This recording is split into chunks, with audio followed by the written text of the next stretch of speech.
കാനനമേട്ടിലെ പൊന്നു പതിഞ്ഞൊരു ശ്രീവാഴും വീട്, കന്നിയയ്യപ്പന്റെ കുഞ്ഞു മനസ്സിലെ ഓങ്കാരക്കനവ്.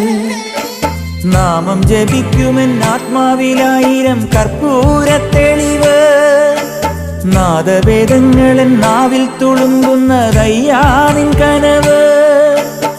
ഇരുമുടിയിലെ ഇഹപരമത നീക്കി നീയാറാട്, ഇറ്റിറ്റു വീഴുന്ന തൂമഞ്ഞു തുള്ളി പോലിന്നെന്റെ കണ്ണീര്. അയ്യപ്പൻ തേനൂലും തണ്ണീര്. പാലഴിച്ചേലോടെ പായും പമ്പി നിന്നെ പൂണൂലായി പൊന്നയ്യൻ ചാർത്തുന്നുണ്ടേ. പുണ്യാഹം പെയ്യുന്നുണ്ടേ പൂങ്കാവിൽ പണ്ടേ ഞാൻ കൂടെയുണ്ടേ. പാങ്ങില്ല പാവങ്ങൾ 18-ാം പടിയേറി കാണിപ്പൊന്നാകുന്നുണ്ടേ. പാപങ്ങൾ പുണ്യങ്ങളാകുന്നുണ്ടേ.